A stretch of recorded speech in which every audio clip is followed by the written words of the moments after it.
Dear friends, पहले के time में ये होता था कि अगर कोई बड़ा या फिर कोई जानकार कुछ बताता था तो लोग उसे आंख मूंद करके फॉलो कर लेते थे।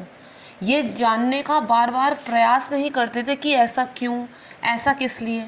लेकिन आज का समय ना केवल आधुनिक है बल्कि बहुत ज़्यादा शातिर भी है। आज के टाइम में लोग सिर्फ क्यों ही नहीं जानना चाहते बल्कि एक्सपेरिमेंट भी करके देखते हैं। और वो एक्सपेरिमेंट अपने ऊपर नहीं बल्कि जो उनसे कमज़ोर हो, जो उनसे दुर्बल हो, उन पर। कैसे, इस बारे में हम बात करेंगे।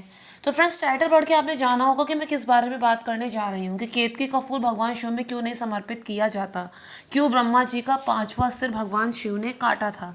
इसके बारे में हम बात करेंगे। लेकिन फ्रेंड्स, पहले मैं एक बात आपसे कहना चाहती हूँ। बचपन में कई बार ऐसा होगा कि आप लोगों ने भी सुना होगा कि जो आक के पत्ते होते हैं, एक पेड़ होता है आक का, कहते हैं कि अगर आक के जो पत्ते होते हैं उनका दूध भूले से भी आँख के अंदर चला जाए तो आंखें ख़त्म हैं, आंखें फूट जाती हैं। ऐसा बचपन में सुना होगा आप लोगों ने भी, जो 90s के हो गए उन्होंने सुना होगा। लेकिन फ्रेंड्स, अगर आजकल की जनरेशन में हम बच्चों को बताएं तो वो पूरा एक्सपेरिमेंट करके देखेंगे कि क्यों ऐसा, और एक्सपेरिमेंट अपने ऊपर नहीं करेंगे। हो सकता है किसी जानवर पे करें, किसी कुत्ते के बच्चे पे करें। ये आग का पेड़ है फ्रेंड्स, तो इसी का जो दूध होता है अगर गलती से आँख में चला जाए तो आंखें फूट जाती हैं। तो हो सकता है किसी छोटे बच्चे पे करें, हो सकता है किसी जानवर के छोटे बच्चे पे करें। तो इस तरह से करेंगे। होते हैं कुछ शातिर माँ बापों की शातिर औलादें। तो फ्रेंड्स, वैसे ही अब बात आती है कि केतकी का फूल भगवान शिव पे क्यों नहीं समर्पित किया जाता। फ्रेंड्स, हमारे संविधान में एक नियम है कि जो झूठी गवाही देगा उसे सज़ा ज़रूर होगी। झूठी गवाही देना भी दंडनीय अपराध है। भले आपने खुद ना किया हो, लेकिन आपने झूठी गवाही दी क्यों। अब कुछ लोग इस बात को इस परत पर ढांकने की कोशिश करते हैं कि क्योंकि वो हमारा फैमिली मेम्बर था, क्योंकि हमारा साथी संघाती था, ये था वो था, इस वजह से। तो फ्रेंड्स, चाहे जो भी रीज़न होगा, झूठ तो झूठ ही होता है। बहुत से लोग ऐसे होते हैं जो वैसे तो बड़े धार्मिक होते हैं कि यार देख लो हम 9 दिन का पूरा व्रत किए हैं, अरे देख लो हम सुबह शाम पाठ कर रहे हैं, ये कर रहे हैं, वो कर रहे हैं। लेकिन फ्रेंड्स, ऐसे लोग भी झूठी गवाही देने में बहुत आगे निकल कर आते हैं। और कई बार मुंह खोल के ना दें तो चुप रहकर भी झूठी गवाही देते हैं कि कोई घटना उनकी आंखों के सामने हुई है, इस पर कोई टिप्पणी नहीं, कुछ नहीं। क्योंकि हमें तो गलत का साथ देना है, हमें तो अपने अपने का साथ देना है, हमें तो अपनी रोटी का जुगाड़ करना है। हो सकता है इस जन्म में मिल जाए अपनी रोटी, लेकिन आगे किस जन्म में क्या बनोगे, तब रोटी मिलेगी नहीं मिलेगी, क्या इस विषय में सोचा कुछ। और वैसे भी आजकल टाइम ऐसा है कि इस जन्म का इसी जन्म में भोगने को मिल जाता है। अब आप खिलजी का उदाहरण ले लीजिए, औरंगजेब का उदाहरण ले लीजिए, जितनी बुरी तरह से इनकी मौतें हुई थी, जो अपने आप में ही एक मैसेज है और लोगों के लिए कि भले तुम अभी बच जाओ लेकिन बुढ़ापा बड़ी मुश्किल से कटेगा। तो फ्रेंड्स, केतकी का जो फूल है उसने इसी तरह से झूठी गवाही दी थी। और कहते हैं ना कि धर्म न दूसरा सत्य समाना, कि सत्य से बड़ा तो कोई धर्म होता ही नहीं है। तो केतकी के फूल ने किस तरह से झूठी गवाही दी थी। तो फ्रेंड्स, एक बार की बात है, ब्रह्मा जी और विष्णु जी में आपस में पहले तो बहस छिड़ गई कि उनमें से कौन ज़्यादा श्रेष्ठ है, किसकी पूजा पहले होनी चाहिए, कौन ज़्यादा महान है। बाद में ये बहस बढ़ते बढ़ते झगड़े का रूप धारण करने लगी और उसके बाद उनके बीच होने लगा युद्ध। अब वो युद्ध इतना भयंकर था कि बीच बचाव के लिए शिव जी को आना पड़ा। लेकिन अब वो बीच बचाव कैसे करें, दोनों में से कोई सुनने को नहीं तैयार। तो भगवान शिव ने एक अपना एक रूप अग्नि स्तंभ के रूप में प्रकट किया। एक खूब बड़ा अग्नि स्तंभ ब्रह्मा जी और विष्णु जी के बीच में प्रकट हो गया। वो अग्नि स्तंभ इतना बड़ा था कि उसे अगर देखा जाए तो ना तो उसका आदि दिखाई दे रहा था कि वो कहाँ तक ऊपर तक गया है, और ना ही उसका अंत दिखाई दे रहा था कि वो नीचे कहाँ तक गया है। भगवान शिव ने कहा कि इसका निर्णय अभी हो जाएगा, आप में से कौन श्रेष्ठ है, कौन ज़्यादा महान है, कौन ज़्यादा पूजनीय, इसका निर्णय अभी हो जाएगा। आप में से कोई बता दे कि इसका आदि आपको मिला कि नहीं, और कोई दूसरा बता दे कि इसमें अंत आपको मिला कि नहीं। दोनों ने सोचा कि चलो ठीक है, हम अभी फ़ौरन जाते हैं और अभी पता लगाते हैं इसका अंत कहाँ है और इसका आदि कहाँ है।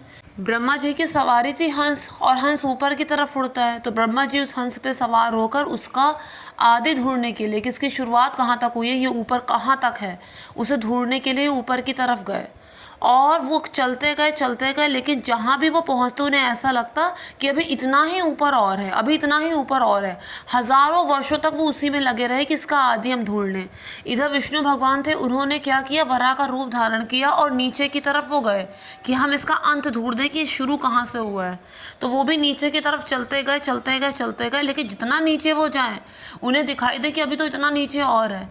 तो हज़ारों वर्ष जब बीत गए तो दोनों ने हार मान ली कि नहीं, हमें नहीं मिला है। अब इधर ब्रह्मा जी ने सोचा कि अगर हमें नहीं मिला है तो विष्णु जी को भी इसका अंत मिला नहीं होगा, क्यों ना हम ऐसे ही कह दें कि हमें मिल गया है। लेकिन अब बात आती है कि कोई गवाह होना चाहिए। तो क्या हुआ, उस समय भगवान शिव जो थे वो केतकी का जो फूल था अपनी जटा पे धारण करते थे, और किसी कारण से उनकी जटा से वो केतकी का फूल गिरा, और गिरते गिरते ब्रह्मा जी के पास से जब वो होता हुआ गया तो ब्रह्मा जी को देखकर उस केतकी के पुष्प ने उन्हें प्रणाम किया। तो ब्रह्मा जी ने पूछा कि तुम कौन हो। तो उन्हें बताया कि मैं केतकी का पुष्प भगवान शिव की जटाओं पर था, और उन्होंने बोला कि मैं जगत पिता ब्रह्मा हूँ, देखो हमें तुम्हारी एक मदद चाहिए। तुम्हें कहना है कि हमें इस अग्नि स्तंभ का आदि मिल गया है। अगर तुम ऐसा कहोगे तो हम तुम्हारे बहुत काम आएंगे। हम जगत पिता ब्रह्मा हैं, हमारी आज्ञा का तुम कैसे उल्लंघन करोगे। तो केतकी मान गए उनकी बात कि भाई इन पे पावर है, और उसने कह दिया कि ठीक है, हाँ मैं कह दूंगा कि मिल गया है आपको आदि। अब इसके बाद अंत ढूंढने के लिए जो विष्णु जी गए हुए थे वो थक हार के जब वापस उस स्थान पर आ गए जहाँ से उन्होंने यात्रा शुरू की, और ब्रह्मा जी भी वहीं पर पहुँचे। तो उन्होंने पूछा ब्रह्मा जी ने कि आपको मिल गया इसका अंत। तो उन्होंने बोला नहीं, हमें तो नहीं मिला। विष्णु भगवान ने सच सच कह दिया। लेकिन ब्रह्मा जी जो थे उन्होंने कहा कि हमें तो मिल गया है। विष्णु भगवान ने पूछा कोई गवाह, तो उन्होंने बोला कि ये केतकी का पुष्प है, और केतकी ने पुष्प ने कह दिया कि हाँ हमने देखा है, इन्हें इसका आदि मिला है। अब जब ये सुना तो उन्होंने कहा चलो ठीक है, हमने मान लिया। विष्णु भगवान ने कहा कि चलो हमने मान लिया कि आप हमसे अधिक श्रेष्ठ है, भाई हमको तो अंत नहीं मिला, आपको आदि मिल गया। तो थाल पूजा की लेकर ब्रह्मा जी की आरती उतारने जा रहे थे, तो तभी भगवान शंकर क्रोधित हुए, और उन्होंने वहाँ पे उस अग्निस्तंभ से भगवान शंकर प्रकट हुए, और उन्होंने क्रोधित होकर अपना एक रूप काल भैरव उसी समय प्रकट किया और हाथ में तलवार दे दी कि जाओ ब्रह्मा जी का 5वां मुख काट दो। पहले ब्रह्मा जी के 5 मुख हुआ करते थे, तो काल भैरव जी ने ब्रह्मा जी का वो 5वां मुख काट दिया, और भगवान शिव ने कहा कि आज से जगत में आपकी पूजा कहीं नहीं होगी। और वैसा ही हुआ, क्योंकि जो ब्रह्मा जी थे उनका एक मंत्र जो बहुत पहले से पुष्कर में है, सिवाय उसके उनकी पूजा कहीं नहीं होती है। तो इस तरह से जो ब्रह्मा जी ने झूठ बोला अपनी पूजा कराने के लिए, अपनी महानता सिद्ध करने के लिए, इस वजह से भगवान शिव ने उन्हें श्राप दे दिया कि आपकी पूजा कभी नहीं होगी, कहीं नहीं होगी। और इसके अलावा केतकी के पुष्प को भी श्राप दिया कि तुमने झूठ बोला, झूठी गवाही दी, तो जाइए तुम्हें भी मैं श्राप देता हूँ कि आज से मेरी पूजा में तुम्हें नहीं चढ़ाया जाएगा, मेरे विग्रह पे, मेरे शिवलिंग पे तुम्हें कभी नहीं चढ़ाया जाएगा। उसके बाद केतकी का पुष्प रोने लगा, क्षमा मांगने लगा। तो भगवान शिव ने कहा कि तुम और देवताओं पे समर्पित किए जाओगे, लेकिन हमारे ऊपर, हमारे विग्रह के ऊपर तुम्हें कभी नहीं चढ़ाया जाएगा। हाँ, तुम्हें मंडप पर स्थान देते हैं, जब हमारा मंडप तैयार किया जाएगा तो उसमें तुम्हें स्थान है, लेकिन हमारे ऊपर तुम्हें कभी भी नहीं चढ़ाया जाएगा। जो चढ़ाएगा उसे गौहत्या के समान पाप लगेगा। तो ये वजह है कि केतकी का पुष्प कभी भी शिवजी पर नहीं चढ़ाया जाता, और देवताओं पर चढ़ाया जाता है, लेकिन कभी भी शिवजी पर केतकी का पुष्प नहीं चढ़ाया जाता। ब्रह्मा जी ने भी अपने किए की क्षमा मांगी, तो भगवान शिव ने कहा कि चलिए आपको यज्ञ में स्थान है, आपको यज्ञ में स्थान है। और इसके अलावा ब्रह्मा जी का कहीं पर भी कोई मंदिर नहीं है। लेकिन नारायण से बहुत प्रसन्न हुए, शंकर जी नारायण से बहुत प्रसन्न हुए, तो उन्होंने कहा कि जहाँ जहाँ मेरी पूजा की जाएगी उसी प्रकार से वहाँ वहाँ आपकी भी पूजा की जाएगी। तो आज भी शंकर जी के जितने भी बड़े बड़े मंदिर हैं वहाँ पे भगवान विष्णु की प्रतिमा आपको ज़रूर मिलेगी। तो फ्रेंड्स, मैं उम्मीद करती हूँ आप लोगों को मेरा वीडियो इन्फॉर्मेटिव और इंटरेस्टिंग लगा होगा। अगर लगा हो तो मेक श्योर मेरे चैनल को सब्सक्राइब, वीडियो को लाइक और शेयर ज़रूर कीजिएगा। Thank you friends, thank you so much.